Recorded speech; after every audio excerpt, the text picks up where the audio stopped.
Pregnancy, embryonic development and parturition lactation.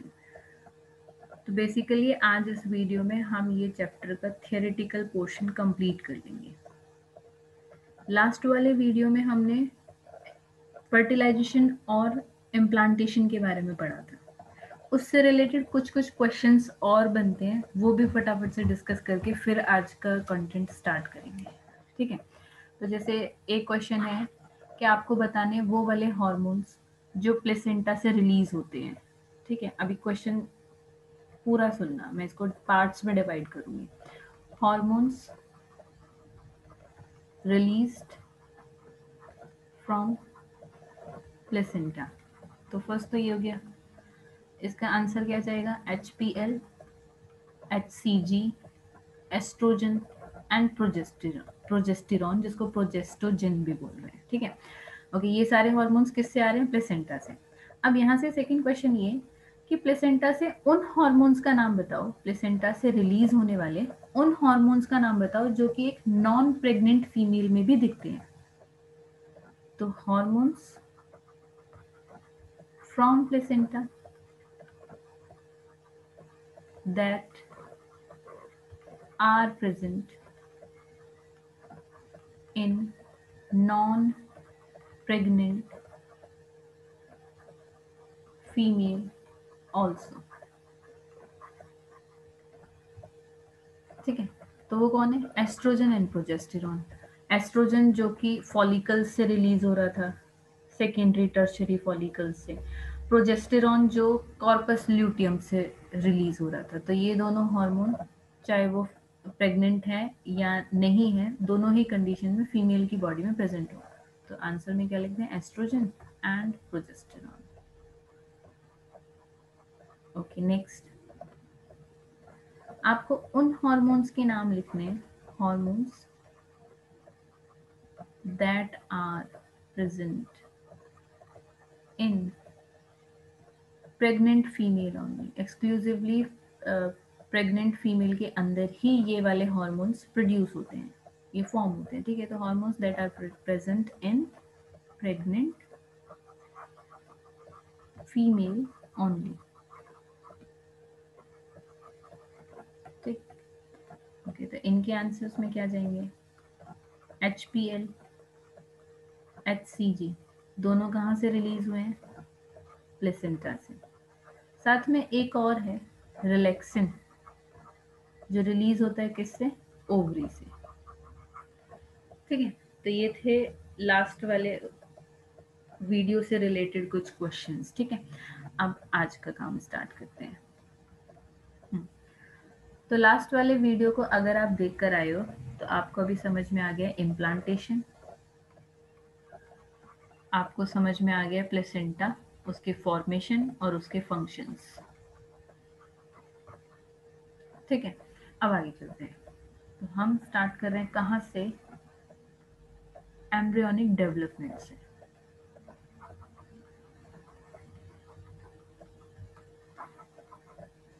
Embryonic development, तो embryo तो बन गया था कब? जब जाइगोट बना, फिर ब्लास्टोसिस्ट बना, उसका इम्प्लांटेशन हो गया। इम्प्लांटेशन होने के बाद अब उसमें डिवीजन चालू रहेंगे। ब्लास्टोसिस्ट तुम्हें याद होगा, उसके अंदर 64 सेल्स थे, तो अब वो और डिवाइड करते रहेंगे, और डबल, फिर उसका डबल, फिर उसका डबल, तो ये काम तो चलता रहेगा, माइटोसिस की साइकिल चलती रहेगी। ठीक है, तो चलो एम्ब्रियोनिक डेवलपमेंट देख रहे हैं। जब फर्स्ट मंथ ऑफ प्रेगनेंसी हो जाएगा, फर्स्ट मंथ, तो बेबी के अंदर यानी कि एम्ब्रियो के अंदर उसका हार्ट फॉर्म हो जाएगा। ठीक है, तो यानी कि फर्स्ट मंथ में ही हार्ट फॉर्म हो गया। तो अगर अब यहाँ से क्वेश्चन देखें तो क्वेश्चन आएगा कि बताओ first sign of growing fetus कब नोटिस होता है और इसको नोटिस कैसे करेंगे। ठीक है, तो क्वेश्चन लिखें, when does the first sign of growing fetus notice, कब नोटिस करते हैं इसको? फर्स्ट मंथ ऑफ प्रेगनेंसी को, फर्स्ट मंथ ऑफ प्रेगनेंसी में।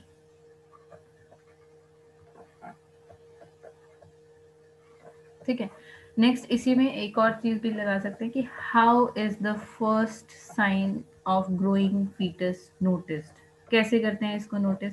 स्टेथोस्कोप की हेल्प से। अगर केयरफुली हार्ट बीट्स को सुना जाए तो उससे पता लग सकता है फीटस की प्रेजेंस के बारे में। तो इसमें मैं इस हाउ वर्ड के लिए आंसर लिख रही हूँ कि it can be noticed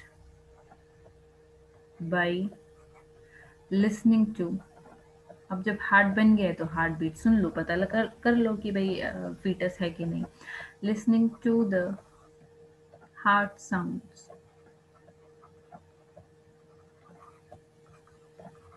through stethoscope. ठीक है। नेक्स्ट आ जाओ वापस। तो फर्स्ट मंथ ऑफ प्रेगनेंसी बन गया क्या? हार्ट, और आपने उसके फर्स्ट सिग्नल को कैच कर लिया। ठीक है। सेकेंड मंथ में चलते हैं। सेकेंड मंथ ऑफ प्रेगनेंसी है और फीटस के अंदर बनने लग जाएंगे क्या? Limbs and digits. Finger like structures उसके हाथ पैर लाइक मतलब हैंड और लेग्स लेग्स प्रॉपरली तो फॉर्म नहीं हुए लेकिन उनके स्ट्रक्चर फॉर्म हो गया, तो लिम्स एंड डिजिट्स बनने स्टार्ट हो गए। ठीक है। थर्ड मंथ ऑफ प्रेगनेंसी, इसके अंदर मेजर ऑर्गन सिस्टम्स फॉर्म हो जाएंगे। मेजर ऑर्गन सिस्टम्स फॉर्म हो जाएंगे जैसे कि लाइक सेकेंड मंथ में जो लिम्स बनना स्टार्ट हुए थे वो यहाँ पे बन चुके होंगे। यहाँ एक्सटर्नल जेनेटिलिया फॉर्म हो गया होगा। एक्सटर्नल जेनिटल ऑर्गन्स फॉर्म हो गए होंगे। ठीक है। नेक्स्ट, अब फोर्थ मंथ में ये जो सारी चीजें बनी है ये डेवलप होंगी। फिफ्थ वाले मंथ तक पहुंचते पहुंचते फीटस के हेड के ऊपर हेयर्स आने स्टार्ट हो जाएंगे। सेकेंडली, उसके अंदर मतलब फीटस के अंदर मूवमेंट आना स्टार्ट हो जाएगा। ठीक, तो लिख दो, एक सेकेंड कलर चेंज करो। हाँ, तो फिफ्थ मंथ तक आते आते उसका जो हेड है उसके हेड पे आने स्टार्ट हो जाएंगे क्या? Hairs. Appearance of hairs on head, और साथ में उसका मूवमेंट स्टार्ट हो जाएगा फीटस का। तो फर्स्ट मूवमेंट ऑफ, यहाँ से क्वेश्चन आ जाएगा कि भाई फर्स्ट मूवमेंट कब नोटिस किया जाता है? तो फिफ्थ मंथ में नोटिस किया जाता है फर्स्ट मूवमेंट ऑफ फीटस। फिर हम पहुंचेंगे इस पे सिक्स्थ मंथ पे। सिक्स मंथ तक आते आते जो बॉडी है वो फाइन हेयर से कवर हो जाती है। तो body is covered with fine hairs. साथ में क्या होगा? आईलिड्स बन जाएंगे। आईलिड्स बन के सेपरेट हो जाएंगे। उसके अंदर आई लैशेस बन जाएंगे। आई लैशेस और चलते चलते जब तक नाइन्थ मंथ आएगा तो नाइन्थ मंथ के एंड तक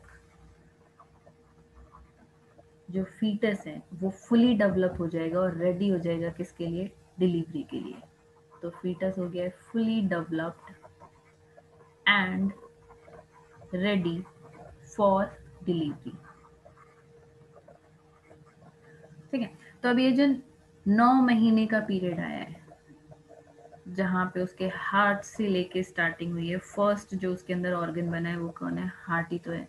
तो हार्ट से लेके उसके फुली डेवलपमेंट होने की जो जर्नी है, 9 मंथ का जो पीरियड है, इसी को बोलते हैं जेस्टेशन पीरियड। तो हेडिंग लगा लो, जेस्टेशन पीरियड लिख देते हैं इसको भी और डिफाइन कर देते हैं। बट अब इससे जेस्टेशन पीरियड है क्या? तो it is the period between, it is the period between implantation, जब इम्प्लांटेशन हुआ था और प्रेगनेंसी की कंडीशन आई थी। ठीक है। And parturition, parturition and parturition when embryo completes its growth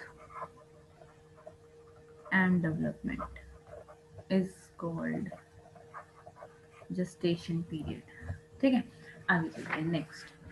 अब जब जो बेबी है वो फॉर्म हो चुका है, यानी कि जो फीटस है वो फुली ग्रोन हो चुका है, तो सिग्नल्स आएंगे डिलीवरी के। डिलीवरी का जो प्रोसेस है उसी को हम पार्ट्यूरेशन बोलते हैं। ठीक, तो पार्ट्यूरेशन के सिग्नल्स कहाँ से आएंगे? जो फुली ग्रोन बेबी है वहीं से तो सिग्नल्स आएंगे। तो एक सेकेंड, यहाँ इसी वाले स्लाइड पे वापस लौटते हैं। पहले जरा एक बेस बना दूं। जो फीटस है वो फुली ग्रो हो गया है। ये एम्बिलिकल कॉर्ड हो गया जो कनेक्टेड है किसके थ्रू? प्लेसेंटा के थ्रू। और ये सब है किसके अंदर? यूट्रस के अंदर। ठीक, ओके। जब ये फुली ग्रोन हो जाएगा तो ये यूट्रस की वॉल से जाके टकराना स्टार्ट करेगा। ठीक, जब ये यहाँ से जाके टकरा रहा है, यानी कि यूट्रस की वॉल्स के साथ बार बार कांटेक्ट में आ रहा है, तो उसके सिग्नल्स, यहाँ से कुछ सिग्नल्स जनरेट होंगे, यानी कि स्टिमुलस जनरेट होगा। वो स्टिमुलस मदर के पिट्यूटरी ग्लैंड से रिलीज करवाएगा। मदर के पिट्यूटरी ग्लैंड से रिलीज करवाएगा एक हार्मोन, और उस हार्मोन को बोलते हैं हम क्या? ऑक्सीटोसिन। बात को ध्यान से सुनते जाना, ठीक है? कि जैसे ही जो फीटस है वो फुली ग्रोन हो गया, तो ये फीटस और ये प्लेसेंटा इसके अंदर कॉन्ट्रैक्शन कराएंगे। टकराना, यानी मैं जो टकराना बोल रही हूँ उसका मीनिंग कि इसमें कॉन्ट्रैक्शन करा रहे हैं। कॉन्ट्रैक्शन मतलब भाई कॉन्ट्रैक्शन से हो क्या रहा है, मतलब वो समझो। कॉन्ट्रैक्शन इसको, यूट्रस की वॉल को इसके और ज़्यादा कांटेक्ट में लेकर आ रहे हैं। किसके कांटेक्ट में? फीटस के कांटेक्ट में। ठीक है, तो फीटस के कांटेक्ट में हम लेकर आ रहे हैं किसको? यूट्रस की वॉल को। तो यूट्रस की वॉल जब इससे और ज़्यादा कांटेक्ट में आती है तो वहाँ से सिग्नल्स जनरेट हो रहे हैं। सिग्नल्स जा रहे हैं मदर के पिट्यूटरी ग्लैंड के पास, वहाँ से रिलीज करा रहे हैं क्या? ऑक्सीटोसिन। ऑक्सीटोसिन इन कॉन्ट्रैक्शन को और विग्रस बना देता है और बढ़ा देता है, और बढ़ा देता है। तो ये जो कांटेक्ट हो रहा है यूट्रस की वॉल का और इस फीटस का, ये कांटेक्ट और बढ़ जाएगा। और बढ़ेगा तो सिग्नल्स फिर से स्ट्रॉन्ग सिग्नल्स जनरेट होंगे। वो स्ट्रॉन्ग सिग्नल्स फिर से जाएंगे मदर के पिट्यूटरी के पास और ऑक्सीटोसिन रिलीज करवाएंगे, और ऑक्सीटोसिन फिर से और कॉन्ट्रैक्शन करवा रहा है। तो देखो, फुली ग्रोन होते ही इस फीटस के, फुली ग्रोन होते ही जब ये पूरा तैयार है, 9 महीने कंप्लीट हो गए हैं, तो इस फीटस ने, इस प्लेसेंटा ने इस यूट्रस की वॉल के साथ कांटेक्ट में आना स्टार्ट किया, और यूट्रस की वॉल ने कांटेक्ट सिकुड़ना स्टार्ट किया। कॉन्ट्रैक्ट करके कांटेक्ट बढ़ा रहे हैं, बात को समझो। ये कॉन्ट्रैक्ट करके सिकुड़ते जा रहे हैं, सिकुड़ते जा रहे हैं, तो इसके कांटेक्ट में आते जा रहे हैं, इससे टच और ज़्यादा इसका बढ़ता जा रहा है, जिससे सिग्नल्स जनरेट हो रहे हैं। सिग्नल्स वहाँ से हार्मोन ला रहे हैं ऑक्सीटोसिन। ऑक्सीटोसिन इस कॉन्ट्रैक्शन को और ज़्यादा बढ़वा रहा है, और ज़्यादा बढ़वा रहा है। तो उससे रिजल्ट क्या होगा? उससे रिजल्ट होगा कि ये जो बेबी है ये यहाँ से पुश आउट हो जाएगा, और इसी को बोलते हैं बेबी की डिलीवरी होना। ठीक है, इस प्रोसेस को क्या बोलते हैं हम? पार्ट्यूरेशन। ठीक, पार्ट्यूरेशन के सिग्नल्स जो आए थे, जो सिग्नल्स फर्स्ट टाइम अराइज हुए, वो किसकी वजह से हुए हैं? कि फीटस फुली ग्रोन हो गया है। तो सिग्नल्स आए हैं इस फीटस की वजह से और साथ में इस प्लेसेंटा की वजह से। अब ये एक रिफ्लेक्स एक्शन की तरह काम कर रहे हैं। भाई यहाँ से एक स्टिमुलस आ रहा है, वो स्टिमुलस पिट्यूटरी ग्लैंड से हार्मोन रिलीज करवा रहा है, वो हार्मोन वापस से यहाँ पे कुछ एक्शन कॉज करवा रहा है। यही तो था रिफ्लेक्स एक्शन। एक स्टिमुलस आएगा, इस स्टिमुलस के रिस्पॉन्स, उस स्टिमुलस के लिए आपको एक रिस्पॉन्स बनाना है, वही रिफ्लेक्स एक्शन है। वही चीज यहाँ पे हो रही है। तो इसको क्या बोलते हैं हम? Fetal ejection reflex.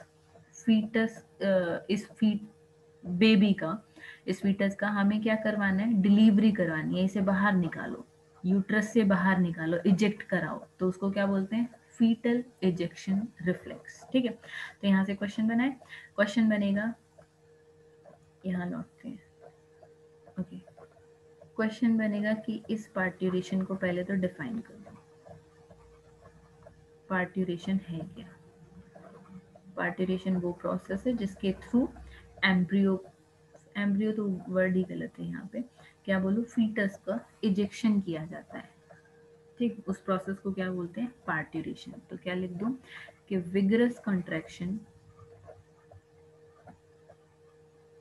vigorous contraction of the uterus at the end of pregnancy,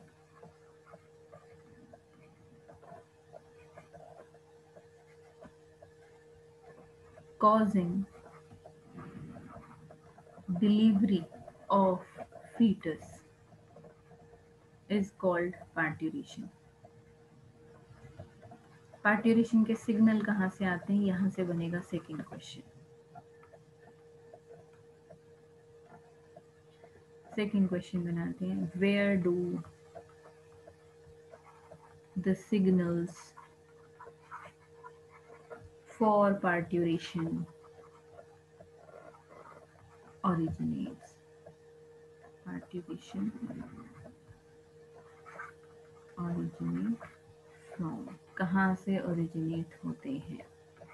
answer लिख देते हैं कि एक तो फीटस की वजह से और एक प्लेसेंटा की वजह से ये सिग्नल्स जनरेट होते हैं. तो signals are generated from fully developed fetus and placenta. ठीक. और ये करते क्या है? They cause which cause fetal ejection reflex. कैसे कैसे होता है ये सब कुछ, वहां से बनाएंगे हम अपना क्वेश्चन नंबर 2. तो क्वेश्चन 2 कहता है why is parturition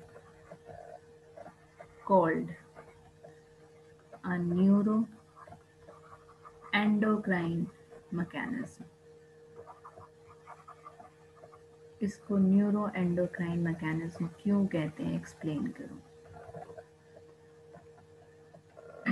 वर्ड को कैच करो, यहीं से आंसर निकल आएगा. Neuro endocrine mechanism, neuro signals जा रहे हैं, एंडोक्राइन हार्मोन आ रहे हैं. ठीक है, इसीलिए इसको न्यूरो एंडोक्राइन मैकेनिज्म बोलते हैं.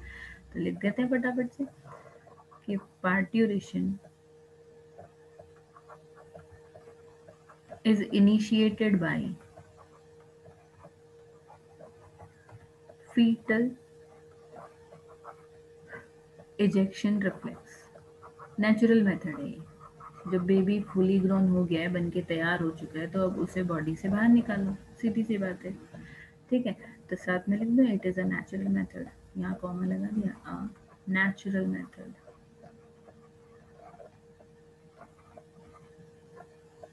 या अ नेचुरल मैकेनिज्म. क्या करता है ये? कॉन्ट्रैक्शन कराता है ऑफ, माइल्ड कॉन्ट्रैक्शन. किस में हो रहे हैं? यूट्रस में, ऑफ यूट्रस. ठीक है, ये किसकी वजह से आए थे? फुली डेवलप्ड फीटस की वजह से और प्लेसेंटा की वजह से. Developed due to fully developed fetus and placenta. ठीक है, अब इससे क्या हुआ था? इससे सिग्नल्स गए थे और उन सिग्नल्स के रिस्पॉन्स में मदर के पिट्यूटरी ग्लैंड से हमने रिलीज करा दिया था क्या? ऑक्सीटोसिन. ठीक, तो लिखते हैं it triggers the release of oxytocin from maternal pituitary. बताना पड़ेगा कि ये मैटरनल है. पिट्यूटरी तो उसके अंदर भी बन चुकी होगी, बेबी के अंदर भी. ठीक है, पिट्यूटरी विच कॉज ये क्या करती है? कॉन्ट्रैक्शन को और स्ट्रॉन्गर बना देती है. Which cause stronger contraction of uterus. अच्छा, और ज़्यादा हो गए तो फिर से सिग्नल जाएंगे और ऑक्सीटोसिन रिलीज होगा and stimulates more secretion of oxytocin. ठीक, नेक्स्ट दिस, ये चलता रहेगा, दिस स्टिमुलेटरी, क्या चलता रहेगा, सिग्नल का जाना, ऑक्सीटोसिन का आना और कॉन्ट्रैक्शन होना, फिर से सिग्नल जाना और ऑक्सीटोसिन आना और कॉन्ट्रैक्शन होना। तो कॉन्ट्रैक्शन को और ज़्यादा बढ़ाते जा रहे हैं, बढ़ाते जा रहे हैं, विग्रस करते जा रहे हैं। क्यों कर रहे हैं? क्योंकि हमें पुश करना है, उस बेबी को बॉडी से बाहर निकालना है। तो this stimulatory reflex between uterine contraction and secretion of oxytocin continues and results in parturition.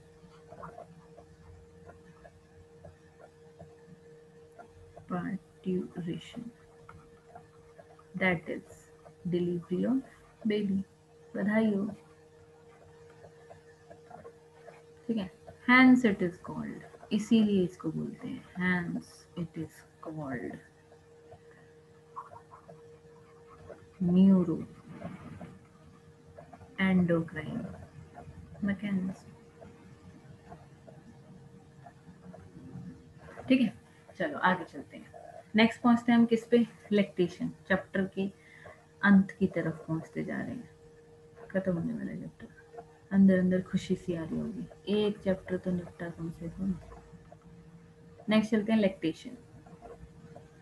Okay, lactation किसको कहते हैं कि जब प्रेगनेंसी अपने लास्ट टाइम पे होती है ना, अप्रॉक्स समझो कि 8th और 9th मंथ में, तब तक मेमरी ग्लैंड्स यानी कि ब्रेस्ट ने अपना काम शुरू कर दिया है। कौन सा काम? मिल्क प्रोडक्शन का काम।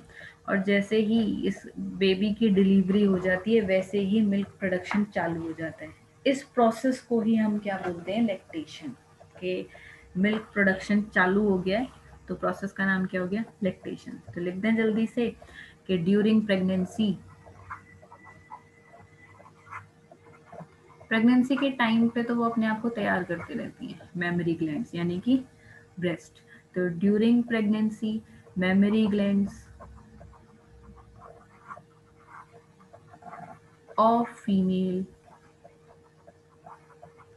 undergoes differentiation and start producing milk toward the toward the end of pregnancy,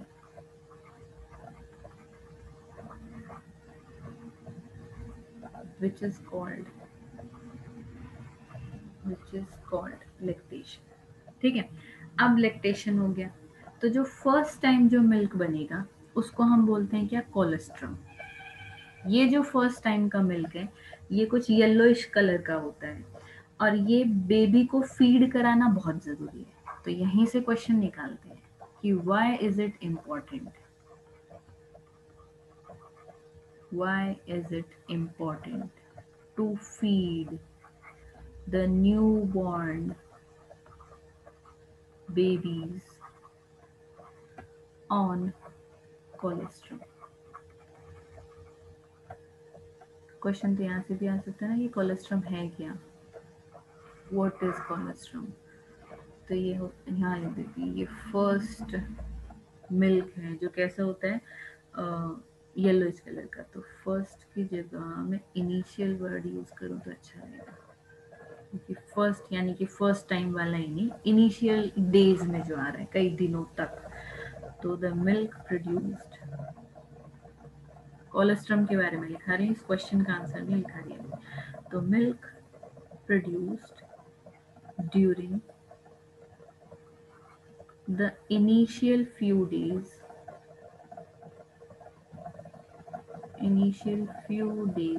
of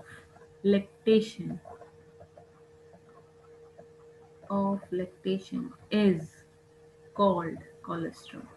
yellowish होता है ये कलर में, ठीक है, इज कॉल्ड कोलेस्ट्रम।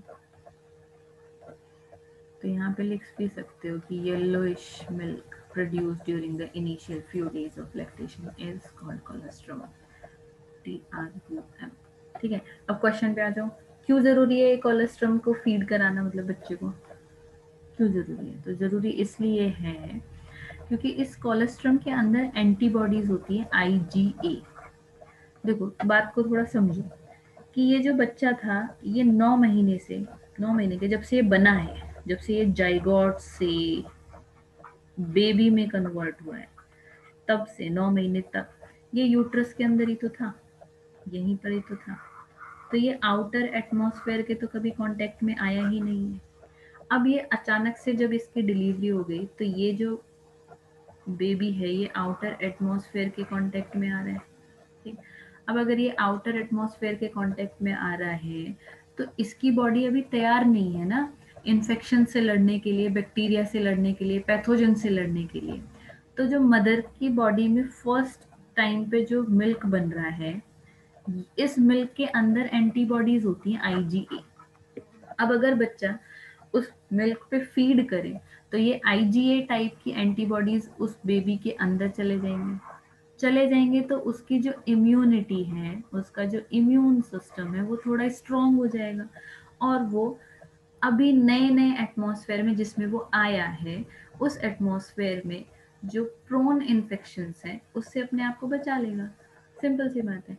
अब एक और चीज, IgA एंटीबॉडीज ये बनी बनाई एंटीबॉडीज है, ये मदर की बॉडी में बनी हुई एंटीबॉडीज है, पहले से बनी हुई एंटीबॉडीज जब किसी के अंदर डाले जाते हैं तो उसको हम कैसी इम्यूनिटी बोलते हैं? Passive immunity. तो कोलेस्ट्रम के अंदर एंटीबॉडीज हैं कौन सी? IgA टाइप की, जो मदर की बॉडी से ट्रांसफर होके जा रही हैं किसमें? बेबी के अंदर थ्रू कोलेस्ट्रम। तो वो प्रोवाइड कर रही हैं उसको पैसिव इम्यूनिटी। लिख देते हैं सारी चीज, ठीक है। तो colostrum contains antibodies IgA type की एंटीबॉडीज इसके अंदर होती है, ठीक है। विच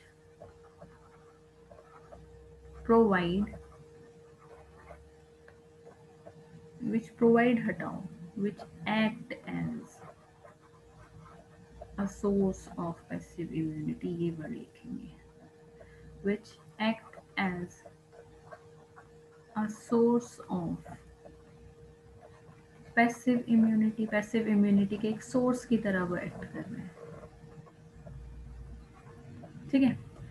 which act as a source of passive immunity and is essential, जरूरी है, बहुत जरूरी है, to develop resistance in newborn babies, ठीक है। चलो यहाँ हमारा कंप्लीट हुआ चैप्टर नंबर 3 का थियोरिटिकल पोर्शन, ठीक है। बाकी अब हम मिलते हैं नेक्स्ट वीडियो में कुछ नए कंटेंट के साथ, ठीक है। तब तक पढ़ते रहो, NCERT जरूर पढ़ते रहना और रिवीजन इज मस्ट, ठीक है। चलो मिलते हैं हम फिर नेक्स्ट वीडियो में, तब तक बाय बाय।